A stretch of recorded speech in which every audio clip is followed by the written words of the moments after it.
Jamaa huyu akastuka ghafla kutoka usingizini kwa hofu kubwa.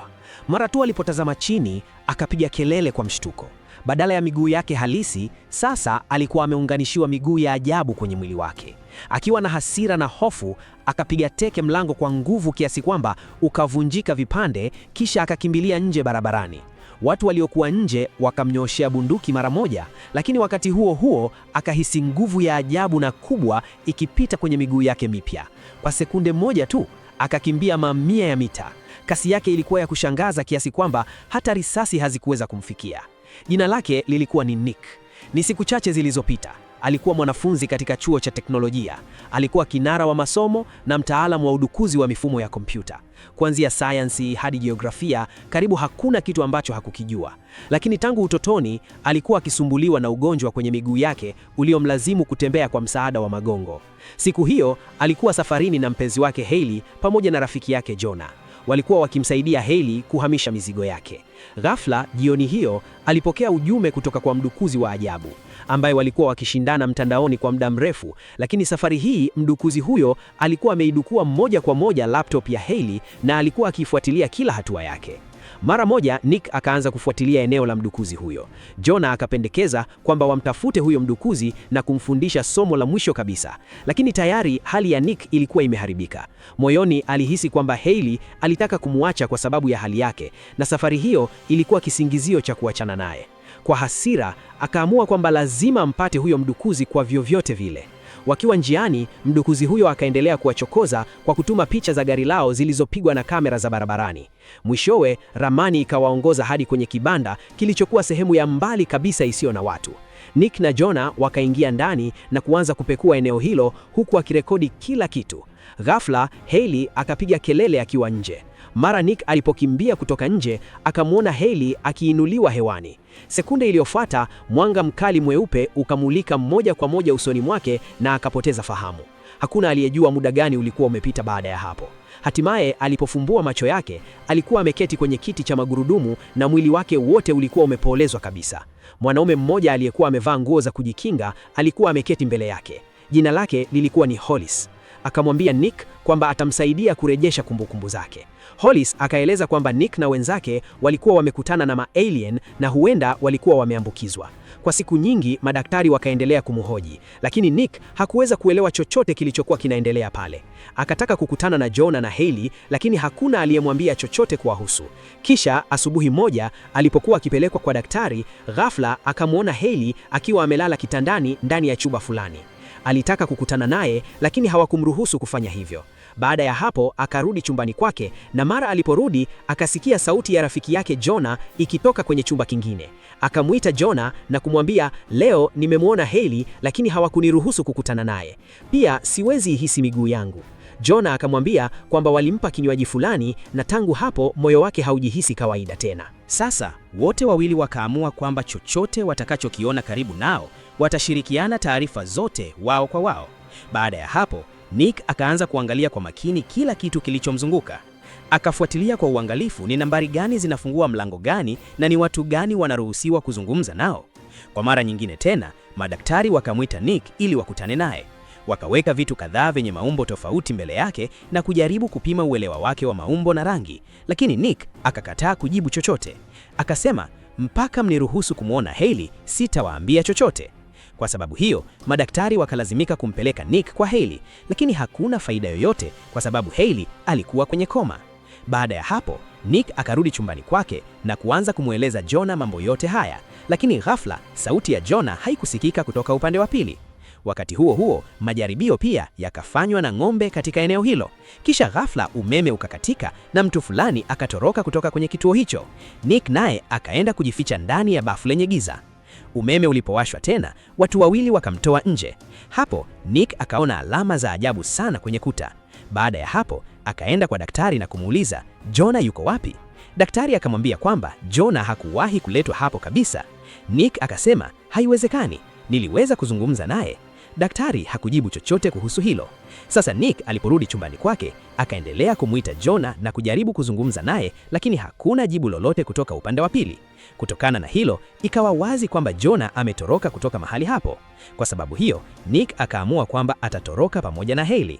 Katika siku zote hizo, alikuwa ameandika nambari zote za siri na kukariri kila njia ambayo angeweza kutumia kutoka mahali hapo. Akaanza kutoroka akiwa na Hailey, na alipofika kwenye mlango wa mwisho, ghafla daktari akatokea na kumkamata. Baada ya hapo, Nick akapoteza fahamu. Alipoamka, akaona amelala kitandani karibu kabisa na Hailey. Kabla hajamgusa, wafanyakazi wa eneo hilo wakamshika mkono. Hailey akaanguka tena kwenye hali ya kupoteza fahamu. Sasa Nick akaanza kupigana na wafanyakazi hao, na wakati wa mapambano akaanguka kutoka kitandani. Kwa sababu hiyo, wafanyakazi wakaogopa na kukimbia kutoka chumbani. Ndipo Nick akatambua kwamba miguu yake halisi ilikuwa imekatwa na kubadilishwa na miguu ya robot, na sasa anaweza kutembea kabisa. Miguu hiyo ya robot ilikuwa na nguvu za ajabu sana, na kwa nguvu zake akauvunja mlango vipande vipande. Yeyote aliyekuja mbele yake akamshambulia huku akiendelea songa mbele. Hailey pia alikuwa pamoja naye. Kisha walipokuwa wakishuka kupitia lift, daktari akamwambia Nick, ukiondoka nje ya hapa, ma-alien watakuwa hatari kwako, unapaswa kubaki hapa. Lakini Nick hakusikiliza maneno ya daktari huyo. Baada ya kupita kwenye handaki refu, hatimaye akatoroka kutoka kwenye kituo hicho. Mara tu walipotoka nje, Hailey pia akarudisha fahamu zake. Wote wawili wakatazama huku na kule na kugundua kwamba wako katika eneo la jangwani lisilo na watu, ambapo hakuna kitu chochote kinachoonekana kwa maili nyingi. Mwishowe wakafika kwenye barabara ambapo gari likafika. Wakamuomba dereva awape lift. Ndani ya gari hilo kulikuwa na mwanamke mzee, na akakubali kuwasaidia kwa kuwapa msafiri. Lakini baada ya kusafiri umbali fulani, yule mwanamke mzee akaanza kusema mambo ya ajabu.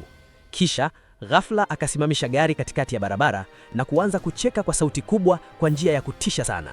Nick na Hailey wakaogopa sana na kushuka nje ya gari. Karibu na hapo kulikuwa na kituo cha mafuta, hivyo Nick akampeleka Hailey huko. Akamketisha juu ya lori huku yeye mwenyewe akijaribu kupiga simu nyumbani kwa kutumia simu iliyokuwa hapo, lakini hakuwa na mafanikio kwa sababu simu ilikuwa imeharibika. Muda huo akagundua kwamba lori ambalo alimketisha Hailey tayari lilikuwa linaondoka eneo hilo. Hailey pia alikuwa ndani ya lori hilo. Nick akaelewa mara moja kwamba dereva wa lori hilo anafanya kazi kwa ajili ya daktari na alijaribu kumrudisha Hailey kwenye kituo kile. Kwa sababu hiyo, akaanza kulifukuzia lori hilo. Jambo la kushangaza ni kwamba akikimbia kwa kasi ya ajabu sana kwa sababu ya miguu yake ya roboti. Alipokaribia lori hilo, dereva akafungua mlango na kumwangusha chini. Lakini sasa Nick akataka kumrudisha Hailey kwa gharama yoyote ile. Hivyo kwa mara nyingine tena akaanza kulifukuzia lori hilo. Ingawa lori lilienda kwa kasi kubwa sana, Nick alifanikiwa kulifikia kwa kutumia miguu yake mipya ya roboti. Ndani ya lori, Hailey akaona bunduki, hivyo akamnyoshea dereva bunduki hiyo. Kisha wote wawili wakamtupa dereva nje na kutoroka na lori wao wenyewe. Baada ya kusafiri umbali mrefu sana, hatimaye wakafika mwisho wa barabara ambapo njia imeisha kabisa. Kwa sababu hiyo, wakalazimika kurudi nyuma. Lakini ndipo Nick akatambua kwamba wanarudi tena kwenye barabara ile ile.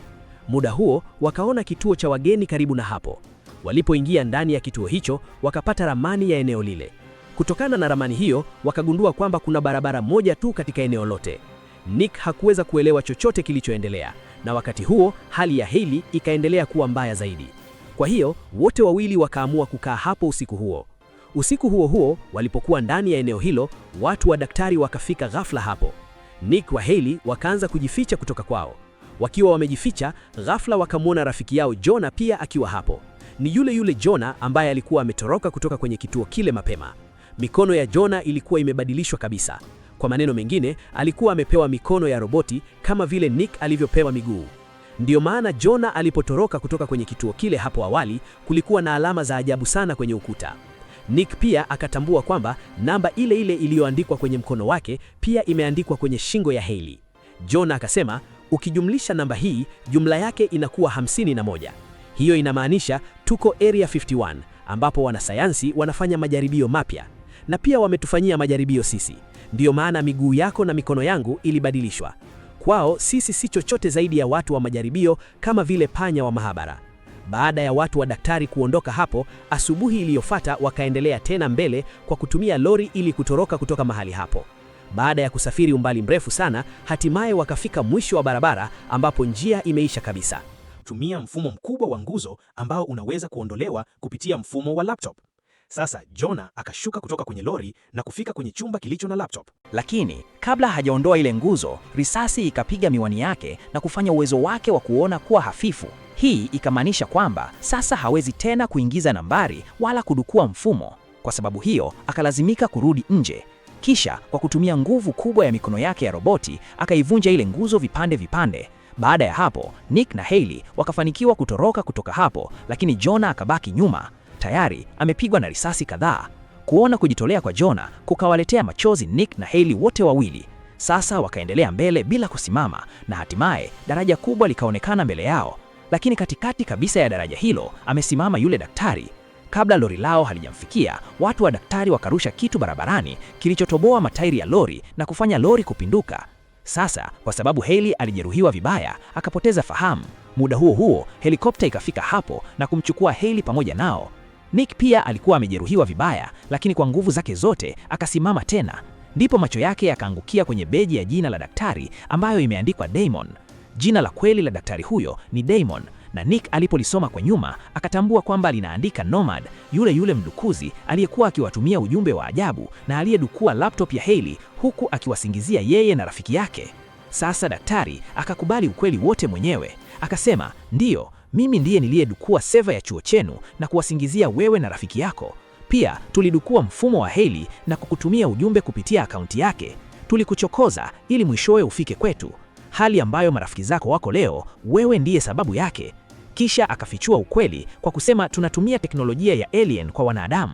Kati ya watu wote tuliowafanyia majaribio hadi sasa, wewe ndiye somo letu bora zaidi, yule ambaye ameweza kuunganisha kabisa miguu ya roboti na mwili pamoja na ubongo wake. Hiyo inamaanisha kwamba wewe ndiye jaribio letu lililofanikiwa zaidi. Kusikia yote hayo kukamfanya Nick ajazwe hasira kali sana. Kwa kutumia nguvu ya miguu yake ya roboti, akaanza kukimbia kwa kasi ya ajabu kuelekea kwenye daraja. Kasi yake ikawa kubwa kupita kiasi na ghafla akagonga ukuta usioonekana. Kutokana na nguvu ya mgongano huo, akavuka kwenda upande wa pili wa ukuta huo. Alipotazama nyuma yake, akamwona daktari akiwa amesimama pale. Daktari akavua kofia yake ya chuma, na sasa Nick akatambua kwamba yeye si binadamu hata kidogo. Kiuhalisia, yeye ni roboti mgeni kutoka anga za mbali. Baada ya hapo, Nick akaangalia mbele yake na kuona anga la juu la nje ya dunia. Wakati huo ndipo akatambua kwamba hayuko tena duniani, bali yuko ndani ya chombo cha anga cha viumbe wa nje. Namba ya chombo hicho pia ni 23541, ile namba iliyokuwa imeandikwa kwenye mkono wake na kwenye bega la Hailey. Hii ikamaanisha kwamba haikuwa Area 51 hata kidogo. Badala yake ilikuwa ni chombo cha anga kilichomilikiwa na viumbe wa nje kiriboti, na walikuwa wakijaribia teknolojia yao kwa wanadamu. Na hapo ndio inakuwa mwisho wa filamu yetu. Pia hakikisha umesubscribe na kubonyeza alama ya kengele ili kupata video inayofuata na nyingine nyingi zaidi. Asante kwa kutazama na kwaheri.